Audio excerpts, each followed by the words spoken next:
Pero seguro que se darán cuenta que tengo la voz hecha un asco, un trancazo. Bueno, entre trilogia i trilogia, doncs ja feia dies que no venia aquí a las obras del estadio. Les recomiendo que vean esta trilogía de la cubierta, porque se darán cuenta de lo maravillosa que es. Tiene que subir esto todavía 8 metros y anillo de tensión, de atracción, de compresión. Bueno, serà fantàstico. Els explico. Resulta que fa un parell de dies doncs van venir estava Ferran gravant i li van venir gent de l'estadi demanant-li a veure qui li estava passant les imatges de dins. Ferran ni torturant-lo parlarà. Ja fa molt de temps que estan sortint unes imatges que, bueno, per una banda estan bé, altres te n'adones que l'estadi està a mitges. Jo crec que el tema aquest s'hauria d'haver controlat millor. Ja fa molt de temps, molt de temps, que s'està veient la gespa, les porteries, les cadires. No sé si calia, o sigui, l'estadi no està acabat, és un edifici en obres. Aleshores és com si hi hagués hagut una necessitat de mostrar un estadi que en una situació en la que no està. És a dir, no sé, a millor cal enganyar algú, però es tracta d'un edifici en obres. Deixem-los treballar, deixem que treballin, i a més fins i tot els diré una cosa. De tant en tant penso, se'n recorden que hi havia un tendall a dins del camp i unes grues enormes que les van treure? Que jo penso, i no les podien haver deixat una mica més de temps? O sigui, realment calia treure aquestes grues, potser el ritme de l'obra s'ha reduït.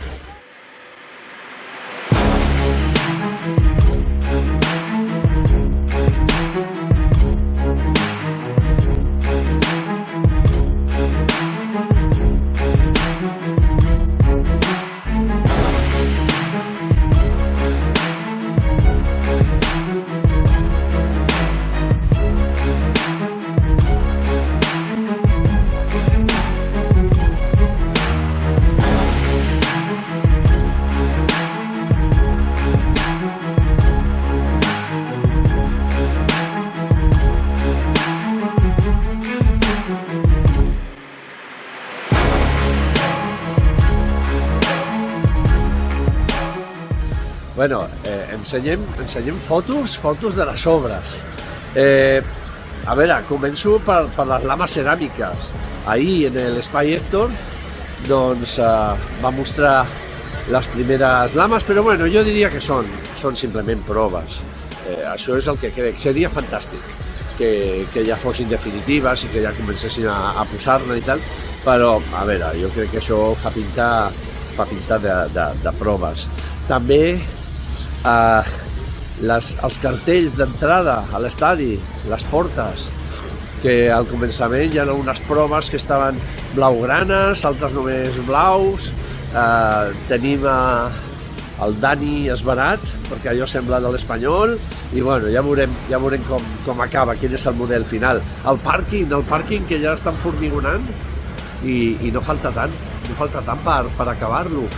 I per dins, home, doncs tenim el forjat de la tercera terrassa, que bueno, doncs van fent, i arribarà un moment en què la part que està davant de la càmera, doncs veurem com la formigona.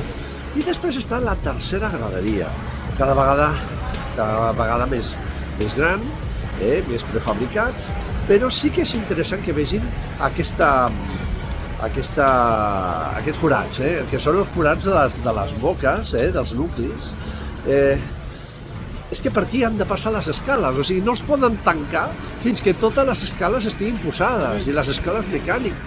També estan fent proves les eslingues de les grues, per veure si bueno, aquests segments de l'anella de compressió, pues a veure si dona de si les grues per posar-los, que estan molt amunt, i bueno, van fent proves. Els deixo amb aquesta foto nocturna de l'estadi, és preciosa, però també aquestes altres fotos. És que guapo que està quedant. I comentar. Avui no es un consultorio, que por cierto, tengo que preparar un consultorio enorme, con todas las preguntas que han surgido estos días. Pero hoy hablaré de dos temas. Uno es el vídeo, vídeo muy interesante, donde hay un arquitecto que considera el estadio obsoleto, y entonces pues vamos a comentarlo.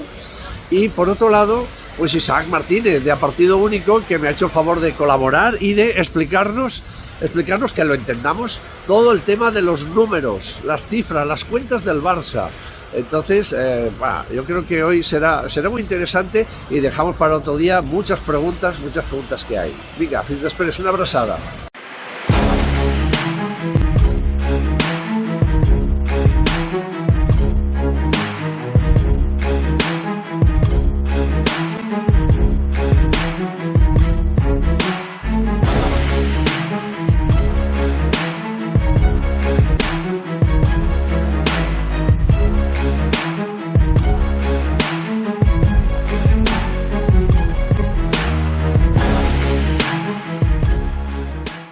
S'han ajuntat un fotiment de preguntes durant aquests dies dels vídeos, de la trilogia, però contestaré una pregunta que no té res a veure, i és, diu, ¿qué opinas del arquitecto que califica el estadio de obsoleto?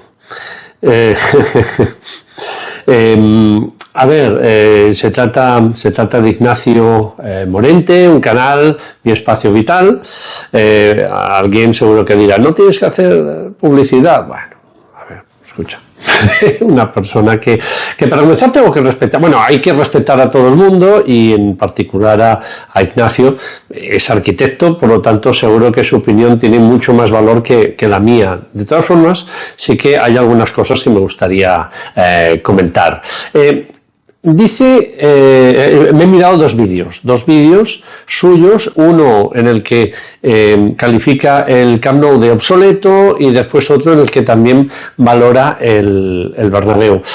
Antes de nada, comentar que después de escuchar los vídeos, pueden gustar más o menos, pero yo creo que esta persona, que Ignacio, es honesto. Es decir, él dice lo que cree, lo que opina. Lo que pasa es que yo también creo que hay algunos datos que no los tiene bien, o incluso que algún concepto que es discutible. Y lo digo yo desde fuera de la arquitectura, pero bueno. Claro, dice, es un estadio insuficiente, obsoleto. No es lo mismo insuficiente que obsoleto. Obsoleto quiere decir que no se hace pensando en el futuro, y además está muy relacionado con el tema tecnológico, incluso yo creo que con los planes de negocio, el futuro del club. Y otra cosa es ser insuficiente. Entonces, los argumentos que él aporta corresponden más a un edificio insuficiente que no obsoleto. Tengo que decirles una cosa, es un canal que no tiene muchos suscriptores, pero este vídeo en concreto tiene 19.000 visualizaciones, muchísimas. Pero claro, ya desde el principio, el titular del principio es el Camp Nou es obsoleto. A partir de aquí tenemos que una gran cantidad de gente queda captada por este titular, y además lo llaman de periódicos para hacer entrevistas y tal. O sea, con lo cual se demuestra la responsabilidad de los creadores de contenido, de los youtubers, de las redes sociales, porque cualquier cosa que digan, sobre todo si vas con la etiqueta de ser un experto, pues pues creas una opinión. Entonces yo ahora quiero rebatir un poco el tema de la obsolescencia. A ver, el señor Morente, Ignacio, utiliza 3 criterios. ¿Se acuerdan lo de los criterios? Que yo tenía 9 criterios, después aquel otro experto, pues no sé si puso 42.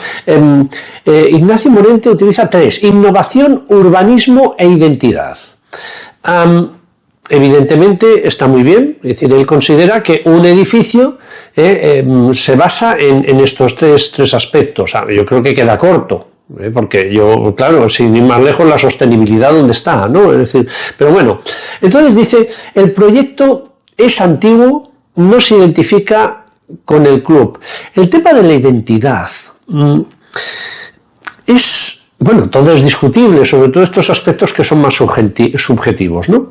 A ver, claro, dice, yo veo el estadio del Barça, el nuevo estadio, y no veo el club. Claro, quizás la pregunta es, ¿y de qué forma se ve el club? Poniendo un escudo gigantesco. Recuerdo que había un estadio, ahora lo busco, pero un estadio que tenía la forma de un cocodrilo, porque me parece que formaba parte del escudo. Ahora lo busco, no recuerdo dónde era. Claro. A ver, las lamas son azulgranas. Tiene el tema del color gris que recuerda la ciudad, es decir, esa es la identidad. Pero es que en los estadios es un poquito difícil. Fíjense que después habla del Bernabéu y dice que no tiene nada de identidad. Claro, ¿qué pasa? Si es el Bernabéu tiene que ser blanco y si es el Camp Nou tiene que tener el escudo. Yo creo que la identidad se gana con los años. Es decir, nadie, cuando construyeron el Molinón, pues yo no sé si el Molinón tiene aspectos de su ciudad, o simplemente con los años ya se ha ido, nos hemos hecho la idea de que ese tejado, esa cubierta, esas gradas corresponden al Molinón. Pero es que lo mismo yo creo, hombre, el Español por fuera pues tiene unos colores azules y blancos, no lo sé, quiero decir, yo creo que el Camp Nou ganará la identidad. El Camp Nou tenía una identidad, pero el día que se inauguró en el año 57, pues alguien podía decir, oye, este voladizo, esta cubierta, esta forma de la grada no tiene nada que ver con las Corts. Es decir, o Maracaná. Maracaná, ¿qué tiene de carioca? O sea, es con los años que Maracaná, digamos que con toda la historia, pues aporta una identidad. Pero es que yo creo que la identidad se va ganando y estoy convencido que de aquí a 5 o 10 años, pues todo el mundo verá las 3 terrazas y dirá, el Camp Nou. El Camp Nou. Entonces, en este aspecto, pues claro, no estoy de todo de acuerdo. Más. La diagonal se colapsa y el proyecto no se abre a la ciudad. No sé cómo la gente llegará al campo. A ver, comete un error que después ya se disculpa, que dice que si eran 80.000 espectadores y ahora 105.000, 20.000, no, antes ya había 100.000. Pero sí que le comentaré que uno de estos certificados de sostenibilidad, no recuerdo cuál, ahora lo pongo aquí, es el primero que se otorga en movilidad. La gente llega al estadio pues en bicicleta, en moto, caminando la mayoría. El aumento de espectadores son 5.000. Sinceramente, la diagonal siempre se ha colapsado y diría que ahora menos porque con ahora yo aparcaba con el coche hace muchísimos años y ahora pues ya, mira, voy en moto, ¿no? Pero la gente mayoritariamente llega caminando. Diría que en el Bernabéu también pasa, ¿no? No sé, o sea, el concepto, o sea, yo creo que no conoce la zona, porque claro, el incremento es solamente de 100.000 a 105.000, y él hablaba de 20.000 más. Dice, no se propone nada que no se haya visto con anterioridad, no aporta nada. No se puede reconocer que se trata del estadio del Barça, pero bueno, yo creo que es lo que he comentado. Todos los estadios nacen, es decir, si tú ves, se habla mucho del Allianz Arena. A ver, el Allianz Arena es muy bonito, con estas formas inflables, ¿no? y de colores que cambian, pero realmente yo no sé si eso refleja la cultura bavaresa o la cultura del Bayern de Múnich. No, o sea, creo que no. Es decir, es con los años que ahora lo vemos y dices, un día, es el Bayern. Es el Bayern, pero bueno, han pasado 10 años y claro, yo podía hablar de las formas, la cubierta del Estadio Olímpico, que es el que fue la casa del Bayern de Múnich durante muchísimos años. No me acaba de gustar cuando se muestra el proyecto antiguo, el de Bartomeu. A ver, es un proyecto que ya está. Esto pasa mucho. El Barça tampoco ha ayudado, porque durante mucho tiempo también ha mostrado un proyecto antiguo en la web. Y habla del proyecto de Foster, del año 2007, como moderno, contemporáneo, que representa la ciudad y el Barça. Claro, yo lo llamaba el de los lacasitos, ¿no? Porque por fuera tenía esa forma con colores. Y claro, dice, es el Trencadís. Sí, o sea, se podría decir esto, ¿no? Pero también quiero comentarles una cosa. El proyecto de Foster no fue nada.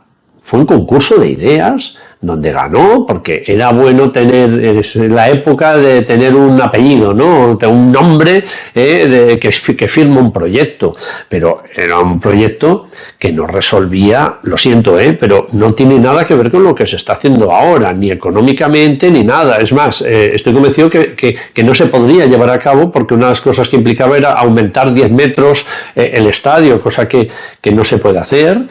Y fíjense lo que les voy a decir, el proyecto Foster a mí me recuerda bastante más al proyecto del Bernabéu en cuanto a crear un envolvente que oculta lo que hay detrás. Después se descubrió pues que la tercera grada pues no se podía conservar.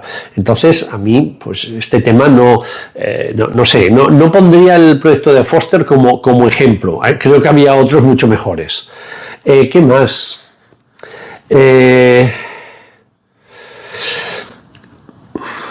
Sí, vuelvo a hablar del tema del Allianz. Resuelve la acústica y tiene una rambla de llegada. Voy a criticar un poquito el proyecto del Allianz, que además Nacho Tellado también lo ponía como el mejor estadio del mundo.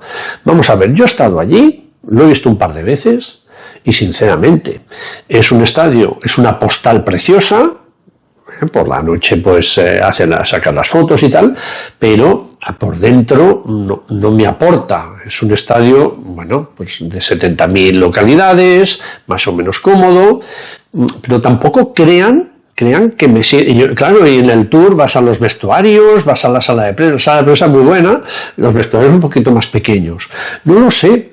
Es decir, yo creo que se está ensalzando un estadio por su apariencia externa, un estadio que está como a 10 kilómetros del centro, o sea, en una zona totalmente apartada que no puedes ir caminando. Es obligatorio ir a una estación de tren, pero ese metro se encuentra a 1,5 kilómetros del estadio.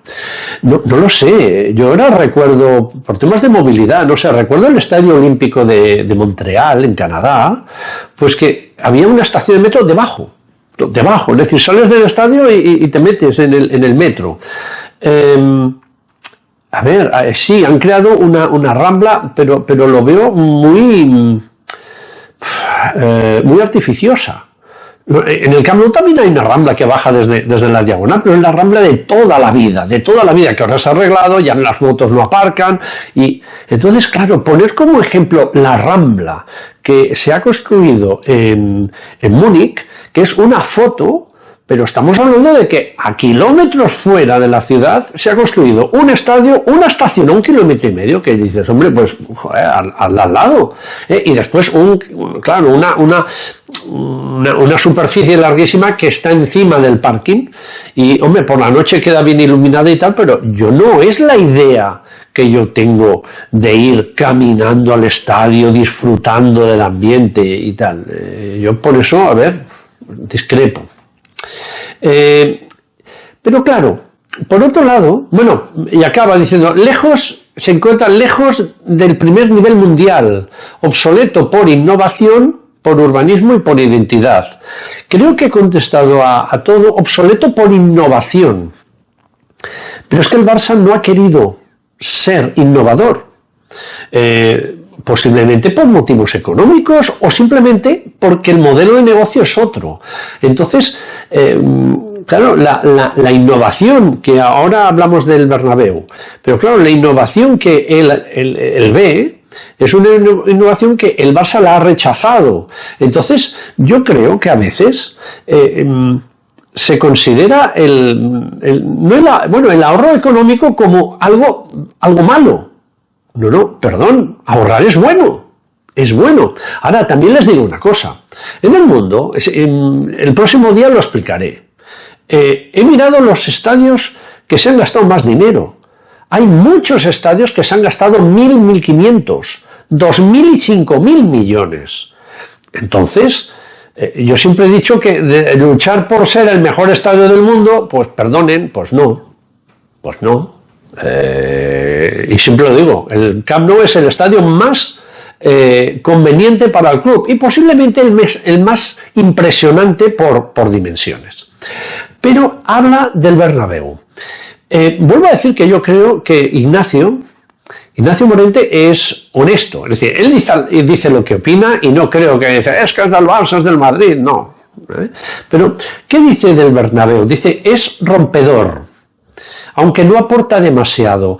Fíjense que yo siempre he hablado de que el Bernabéu es un icono, se buscaba una forma icónica, una imagen icónica y lo han logrado. Es muy reconocible, sin identidad, lo explica él, es decir, sin identidad. Sí, de aquí a unos años diremos, uy, bueno, lo podemos decir hoy mismo, esto es el Bernabéu. Claro, pero dice, el Camp Nou es más integrador, sí que lo es, pero ya lo he visto en centros comerciales. Claro, las lamas aparecen en muchos sitios. Pero claro, la forma del Bernabéu también se ha visto en centros comerciales. Entonces es un poco difícil, o sea, ya no sé si es menospreciar o simplemente es que es muy difícil ser único, ser original. O sea, implicaría, pues a lo mejor hacer, esto los chinos que tienen, parece carta blanca, pues lo hacen, o los árabes. No sé si realmente en el fútbol español, en Europa, vamos por esa vía. Claro, valora mucho la esquina del Bernabéu, que la ha integrado efectivamente, un centro comercial que ahora está por debajo, y entonces quedó una plaza. La verdad es que eso ha quedado muy bien en el Bernabéu. Pero claro, desde un punto de vista urbanístico, dice, se ha perdido una gran oportunidad en los dos. En Barcelona es un referente mundial, el Pla Cerdà, con ejes verdes, peatonales. A ver, claramente, el Madrid, el tema urbanístico, es que a lo mejor no puede ni entrar. Porque claro, tiene solamente la parcela y entonces no quiero decir que es un desastre, es que no puede hacer más. En el Camp Nou tengo la sensación que el señor Morente, tengo la sensación que el señor Morente no conoce el proyecto, conoce que hay 30.000 metros cuadrados cedidos al barrio, que hay una gran cantidad de árboles plantados, que en las calles se modifican la disposición, tanto Arístides Mayor como en la Masía. Entonces alguien que esté en la travesera podrá ir arriba sin necesidad de dar esa vuelta tremenda. Entonces, lo de que ha sido una oportunidad perdida en los dos. Yo creo que en el Camp Nou no, y en el Bernabéu han hecho lo que han podido, que es poco, yo creo. Y finalmente, finalmente no. Entonces, dentro de estos tres criterios que he dicho, de innovación, urbanismo e identidad, fíjense que urbanismo e identidad, claro, pega palos a los dos estadios, pero en cambio innovación valora como una cosa extraordinaria el hipogeo. Que el hipogeo es extraordinario, yo creo que no hay duda, es una obra de ingeniería. Yo siempre lo que he puesto en duda es el modelo de negocio, que es un modelo de negocio que no... hasta ahora, por los problemas de acústicos, pues no... Pero claro, para mí no es innovación, para mí es ingeniería. Es decir, se podría también haber puesto no sé, la base, no sé cómo se llama, Starbase, ¿no? La base de Elon Musk, donde se podría haber hecho, es decir, se podría haber hecho una gran obra de ingeniería, pero que no sirve de nada, con la cual no te aporta al estadio, porque el negocio es otro. Entonces, el tema del hipogeo, ponerlo como un punto realmente diferenciador, o sea, sí que lo es, pero hasta ahora tampoco creo que estamos hablando de arquitectura o de negocio. Yo cuando llego al estadio, al Bernabéu, no veo el hipogeo, lo que veo es el estadio y muchas cosas positivas que les he dicho. Entonces, no creo que sea conveniente hablar como punto diferenciador el hipogeo si estamos hablando de pura arquitectura. Yo creo que es un elemento de ingeniería espectacular, pero que va ligado a un modelo de negocio que vamos a ver si es de éxito o no es de éxito. Que, por cierto, resulta que el señor Morente comenta, dice que no sabe por qué motivo otros clubs no han hecho una obra del tipo del hipogeo, y dice que costaba 4,5 millones. No. El hipogeo se eleva por encima de los 200 millones. No sé si que se ha tenido que pagar o que pedir un crédito. Es que yo creo que eran 220 millones de euros. Es una obra de ingeniería muy difícil de justificar económicamente su rentabilidad. Entonces, a ver, señor Morente, claro, yo respeto sus opiniones, pero es muy difícil justificar económicamente una obra de más de 200 millones de euros y que usted diga que sí ha costado 4,5 millones. Hombre, no, aquí deberíamos de vigilar un poquito.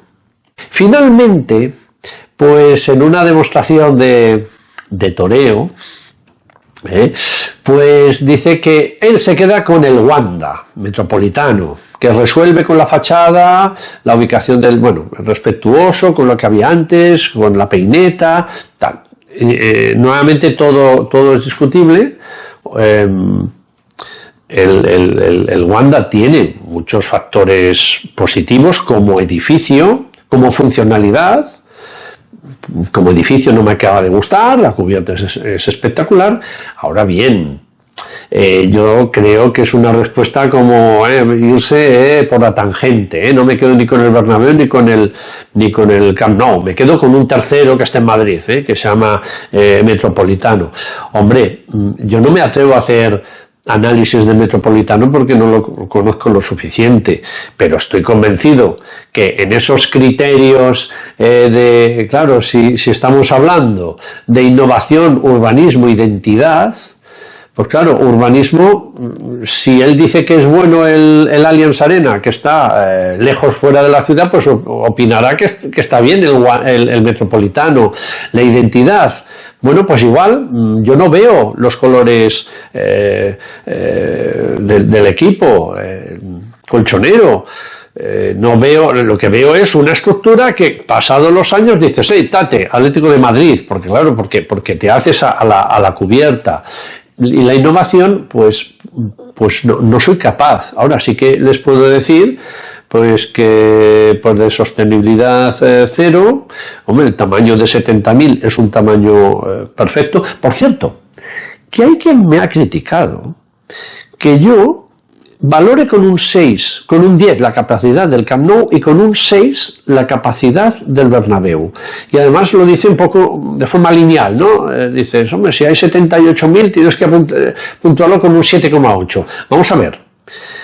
El campo de Cornellà al Prat tiene 40.000 y para mí es un 10, porque es lo que necesita el Español, incluso quizás con exceso, ¿vale? A ver, 78.000 no es lo que necesita el Madrid. Yo creo que necesita más, y de hecho antes tenía más. Es por eso que lo valoro con un 6.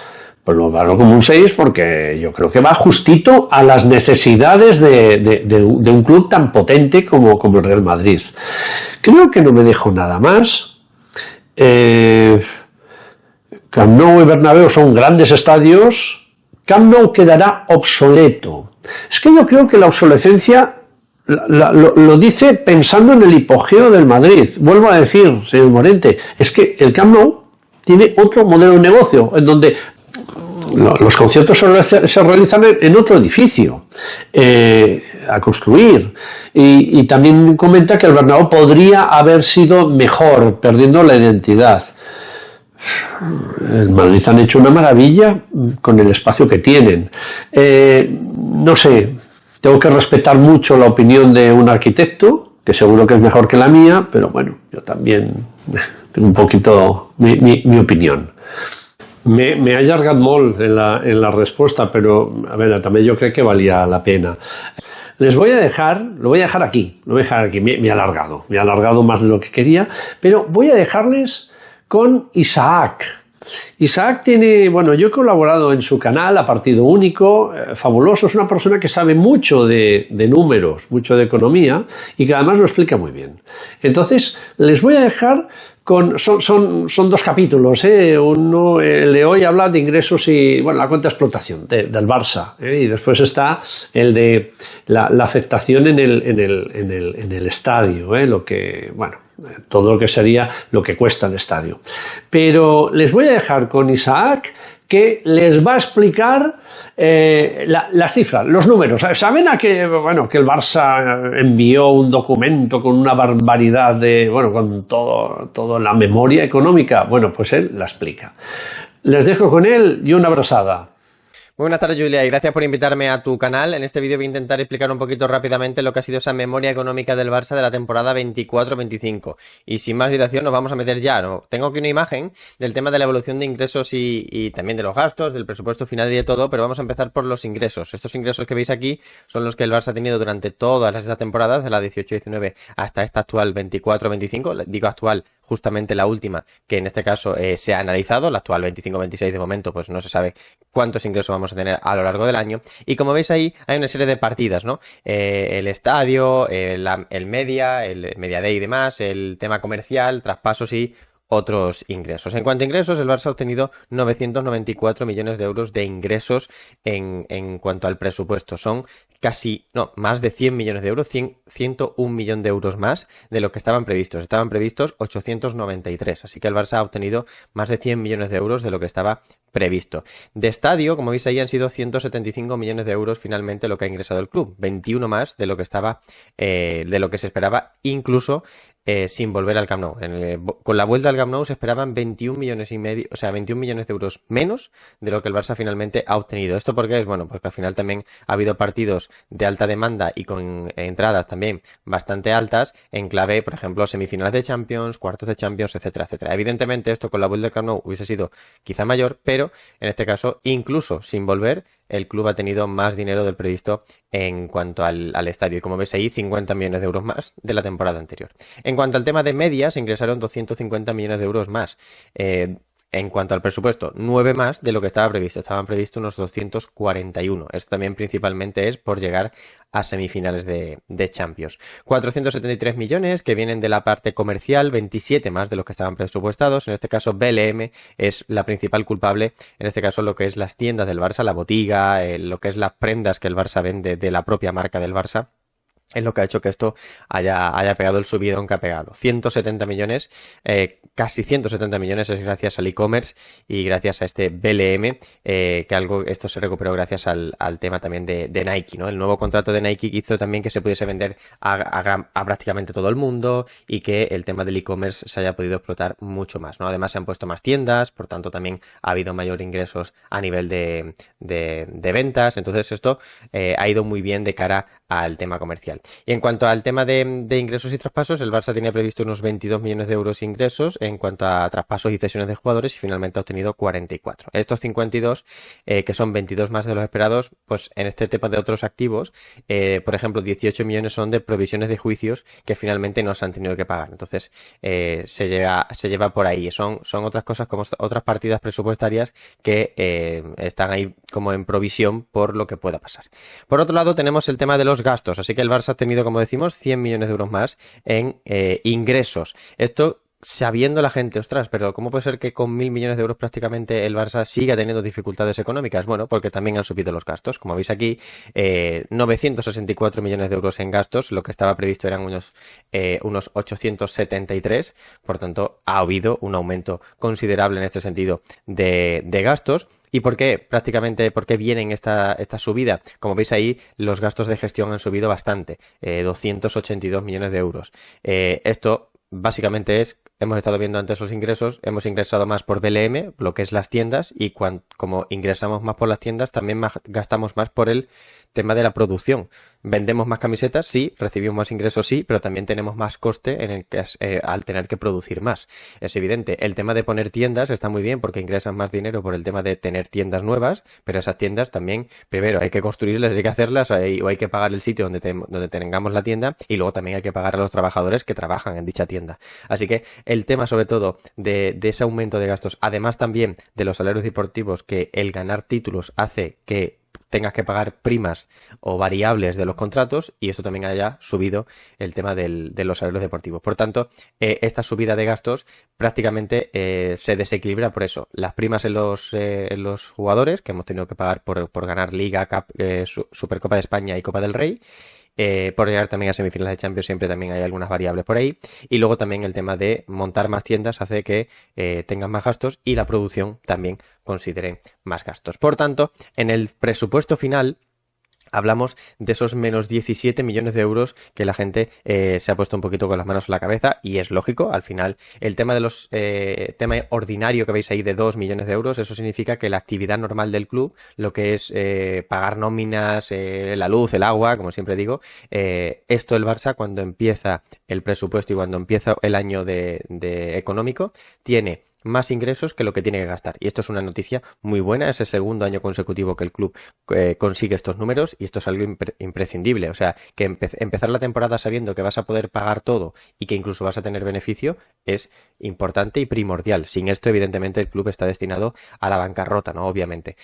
Como cuando empiezas el mes, ¿no? Si tú empiezas el mes de tu casa sabiendo que vas a ingresar por tu nómina y tú tienes que pagar más de lo que vas a ingresar, pues estás destinado al fracaso y en algún momento vas a tener que dejar tu casa, ¿no? Pues volviendo al tema del resultado del Barça, del presupuesto anual del Barça, el Barça sabe que puede pagar la actividad normal y que incluso tiene 2 millones de euros extra, o en este caso de beneficios. Así que es importante. Entonces, ¿por qué vienen dónde vienen esos menos 17 millones de euros? Bueno, pues esos menos 17 millones de euros vienen por las operaciones extraordinarias, las que no forman parte de la actividad normal del club. En este sentido, el Barça, por ejemplo, ha ingresado 70 millones de euros de los asientos VIP, que no han sido finalmente los 100 por la no vuelta al Camp Nou, pero, por ejemplo, también aquella palanca famosa, aquella operación extraordinaria que hizo el Barça hace 2 o 3 temporadas, como era Barça Studios, que ahora mismo se llama Barça Production, porque ha habido una absorción y demás. Bueno, el caso es que eso ha generado pérdidas. En este caso, el club ha recibido esas pérdidas porque al final se ha devaluado el producto. Lo que antes costaba, o valía, mejor dicho, 408 millones de euros, a día de hoy vale 178. Entonces, evidentemente, todas esas pérdidas han ido paulatinamente durante estos últimos años haciendo tener pérdidas al club. En este sentido, en este último año, esto ha permitido que el Barça, las últimas pérdidas de esta devaluación, de esta depreciación del producto, ha hecho que el Barça haya acabado en menos 17. Y a esto también hay que sumar los 15 millones de euros que el Barça ha tenido que pagar como multa de la UEFA. UEFA ha multado al Barça por el tema de las palancas, que la Liga las valida de una manera y la UEFA las impide de otra. Podían tener un criterio igual, ¿no? Parecido, que fuesen los dos, validar los dos o no validar a ninguno, ¿no? Pero uno la valida de una manera, otros la interpretan interpretan de otra, como ingresos extraordinarios, como ingresos ordinarios, en fin. Finalmente el Barça ha tenido que pagar esa sanción, esos 15 millones de euros que también han perjudicado al presupuesto y que ahí todo esto ha llevado a que esos menos 17 millones de euros haya acabado el presupuesto del Barça completo, tanto lo ordinario como lo extraordinario. Así que por parte de la parte ordinaria, muy bien, creo que el club en este caso está dando pasitos hacia la mejora, pero es verdad que la parte extraordinaria de Barça Vision está impidiendo y ha impedido en los últimos años acabar en positivo. En cuanto a por qué la gente está tan nerviosa, bueno, porque yo creo que al final el Barça también como club y en este caso pues Laporta y los que hablan habitualmente de los planos económicos creen o ven que el club está dando 2, 3 o nos dicen de alguna manera con ese exceso de optimismo que quizás el club siempre tiene, que el club está dando 2 y 3 pasos hacia adelante en su recuperación económica y a lo mejor lo que está dando es 1,5 o 1.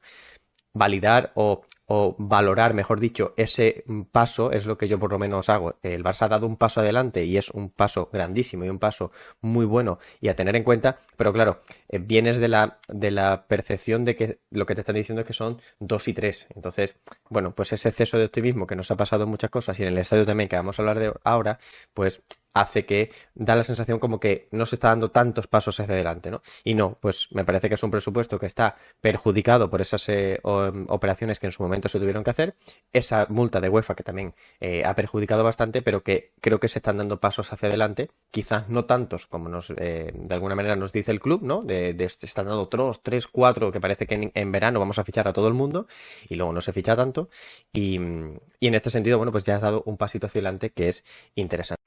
Espero que hagin gaudit. Ja veuen que jo estic fatal, fatal de la veu. Vull acomiadar-me agraint l'amabilitat de Vicenç i de la seva mare, Mercè, que bueno, pues em volien conèixer i res, hem estat una estona xerrant i un moment molt agradable. Vinga, val la pena fer aquesta feina si trobes gent com ella, tan agradable. Una abraçada.